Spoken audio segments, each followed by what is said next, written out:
Yes, lies, damn lies, and Sadiq Khan's statistics. In a week where Simon Levy has finally been convicted of yet another sexually motivated murder in London, we pause for thought, I think, because we are often told something by our illustrious mayor. Here we go. We are, one of the safest, mega cities in the world. Absolutely not, no. I have heard that people are robbing phones every month, some thousands of phones, so how can you say it's safe? I always feel quite safe. I think it's a very busy city, there's always people around. I always feel quite safe in London. Well, there you go. This is GB News Originals. I'm Emily Carver. Please do give this video a like and subscribe to our channel for more content like this. And do leave a comment. Let me know what you think. Well, mixed reviews there, shall we say. Sadiq Khan has been mayor since 2016, and his detractors, of which I am one, would say that he has presided over one of the most divisive and disingenuous periods of politics in regional history when it comes to London.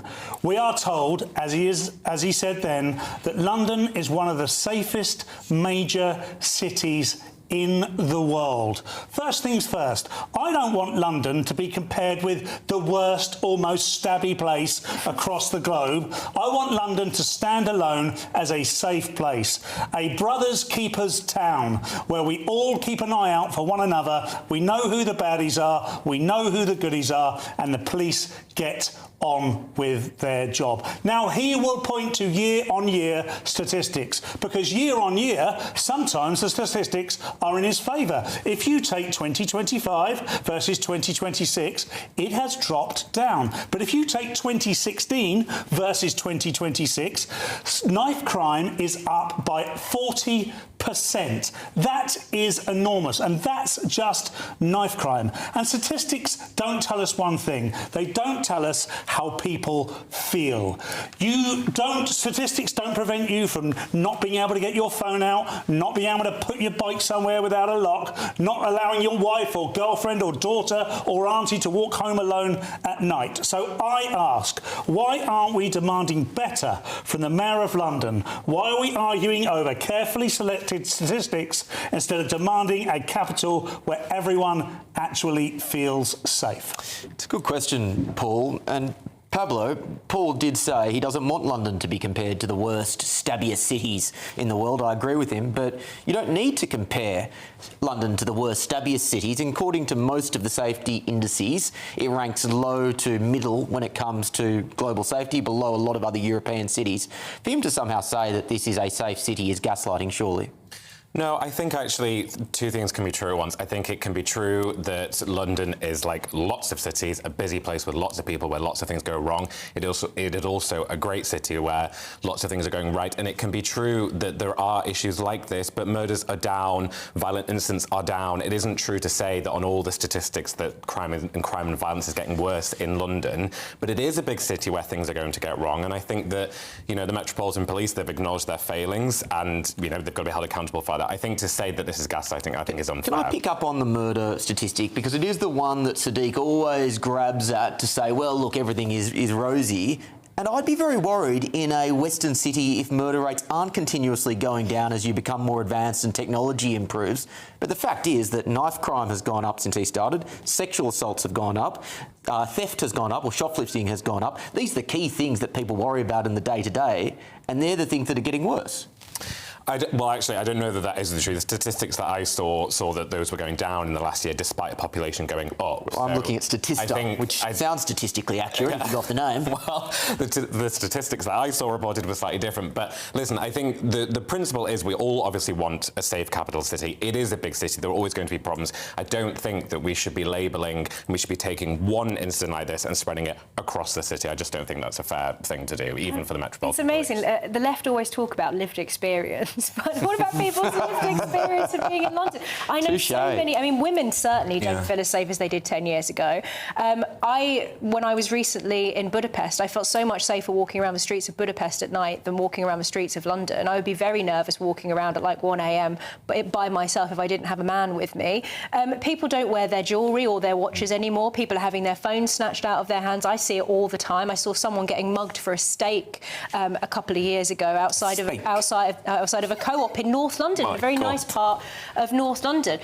This is people's experience of their daily lives, and the point is that when you think the police aren't going to bother to solve the burglary or do anything about the shoplifting or do anything about your phone being snatched, you're not going to report it, and it's not going to be reflected in those statistics. I was just in Trafalgar Square just yesterday, and they've now put up these enormous kind of counter-terrorism barriers with these sort of big eyesore yellow gates, doorways that you have to walk through in order to get into Trafalgar Square. Can we use the correct expression? They are diversity gates. Diversity gates. Well, it's defensive architecture, and you see it now all over London.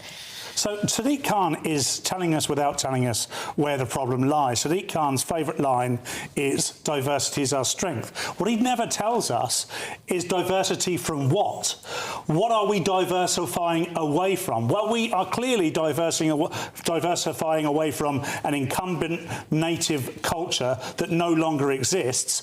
And he is telling us the very reason why we are seeing such a crime epidemic. I disagree. It's a complex one. I disagree with what you said, Amos. It's sort of sense that diversity is the reason why London's become what it was. London's always been a bit of a dicey city. Come on, let's be honest. I'll be very clear. Shakespeare himself described across the river. So, Trey, let's go at sexual offences, and this is from the Telegraph as well, just so we're clear on where we're getting our sources from, Pablo. It's gone up 60% since he became mayor in 2016. If not diversity, why has it gone up to that enormous degree? I think it would only make sense if there were people from diverse backgrounds actually doing it, but there's literally men are the danger. It's not a particular type of men, it's just men. And I do agree with them. Look, listen, on the one hand, you have to give him his flowers. Look, some of the official stats have gone better. But what I do agree with them is every time my wife is out, I have to admit I'm terrified, because the way she describes her experience of London is actually scary. She gets followed, she gets harassed and the rest of it. So I do get that. But I do think there's another side, though. I think there is a lot of talking down of London, and London is not as bad as what people make it seem. You've just said you're terrified when your wife goes out on a... Shadow over the capital. What City Hall isn't telling you about London's streets. Welcome to Britain Underneath, the channel that looks past the press releases and asks what is actually happening on the ground across our nation. If sharp, no-nonsense analysis of British political life is your thing, do us a favour right now and hit that subscribe button. It costs you nothing, it takes 2 seconds, and it is genuinely what keeps this channel alive. Right, that is enough throat clearing. Let us dive straight in. For decades, London was sold to the world as the glowing jewel of Western Europe, a global capital of commerce, culture, history, and above all, order. Ask most Londoners today whether that description still fits, and you will get a much more complicated answer. A quiet unease has crept into the rhythm of daily life here. From the packed pavements of Oxford Street to leafy suburban side roads, the public mood has shifted, and it has shifted away from confidence. At the centre of the row sits the Mayor of London, Sadiq Khan, in office since 2016 and now serving an unprecedented 3rd term. And the Mayor has a message he keeps repeating, loudly and often. London is safe, the numbers prove it, and anyone saying otherwise is spreading a distortion. Earlier this year, he stood behind the Met Police as they announced London's lowest homicide rate since comparable records began, and he has since gone further, blaming much of the London is lawless narrative on what he calls bot farms, foreign state actors, and politically motivated influencers stirring up negativity for clicks. It is a bold defence. The trouble is, it is not the only story the numbers tell. Because when you actually dig into the detail behind the mayor's own favourite statistics, the picture gets a lot messier. Take theft from person, the category covering phone snatching and pickpocketing, which forms the bulk of the recent headline drop in neighbourhood crime. Look at the longer, decade-long trend, rather than one carefully chosen 12-month window, and that offence has very nearly doubled since Mr. Khan took office. Knife-enabled robbery has climbed at a similar pace over the same period. Shoplifting is up by roughly a fifth. Dozens of police stations have shut their doors on his watch. These are not fringe internet rumours. These are figures collated from police data and repeated by his own political rivals in City Hall. Subscribe to Britain Underneath now if you want the full picture, not just the highlight reel. This channel exists because people are tired of being handed a press release and told to call it journalism. So think about the mechanics of street crime, as most people actually experience it. Phone snatching has become so routine that simply holding a device near a road now feels like an invitation. E-bikes and mopeds mount the pavement, grab a bag or a wrist, and vanish into a side street before anyone can react. Watch-snatching gangs work high-end districts with real precision, turning postcodes once associated with elegance into hunting grounds. None of that is exaggeration for clicks. It is a fundamental erosion of ordinary public decorum, and it is happening in broad daylight. When low-level criminality goes unpunished often enough, the social contract starts to fray. When people believe that reporting a stolen phone or a smashed window will get them little more than a crime reference number for their insurance claim, trust in the system does not just wobble, it collapses. And that trust gap matters more than any single statistic, because a city cannot be judged safe simply because a curated 12-month graph is heading in the right direction. Consider how this changes actual human behaviour. Women, in particular, describe carefully planning routes home, avoiding public transport late at night, or simply choosing not to go out alone after dark. That single fact alone should give any politician pause. When half the population feels they need to run a constant risk assessment just to move through their own city, telling them everything is fine is not just unconvincing, it starts to feel dismissive. It is worth asking why the mayor's response so often leans on public relations rather than visible, decisive action. City Hall points to funding constraints, national government policy, and complex social pressures. And to be fair, those factors are real in any modern metropolis. But leadership is ultimately measured by accountability. It means setting priorities, demanding high standards from policing, and building a visible presence that stops crime before it happens, not just measuring it neatly afterwards. If this kind of straight-talking breakdown is what you come here for, now is the perfect moment to subscribe to Britain Underneath. We are building an audience that wants substance over spin, and every subscriber helps us keep making that case. Instead, Londoners have watched physical security infrastructure quietly reshape the capital's landscape. Concrete barriers, gated entrances, and defensive bollards have become standard street furniture. Rather than projecting confidence, these measures serve as a constant visual reminder that the environment is considered to need heavy containment. When a city leans on concrete blocks to manage public space, while its own residents worry about the walk home from the station, something in the priority order looks badly out of balance. Now, to be fair to the mayor, he is not wrong about everything. London's murder rate genuinely did fall to a decade's low in 2025, and it does compare favourably to Paris, New York and Berlin. That is a real and welcome achievement, and it deserves to be said plainly. But a falling homicide rate does not settle the argument about opportunistic street crime.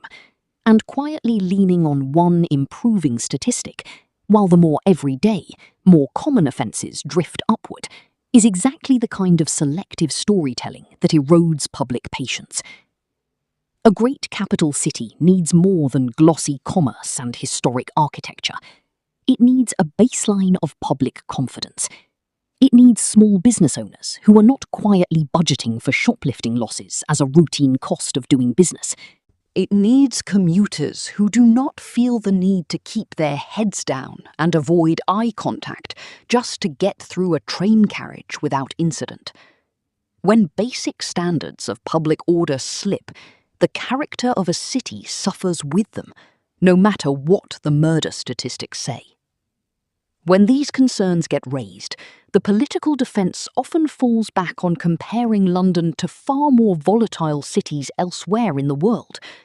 But why should the benchmark for the capital of the United Kingdom be less chaotic than the worst-case examples on the planet? British standards of public safety were historically built on policing by consent, low crime, high accountability, and clean, orderly public space. Lowering the bar to simply being less bad than the most troubled cities elsewhere is not leadership. It is a quiet admission of retreat. None of this requires political hostility to say out loud.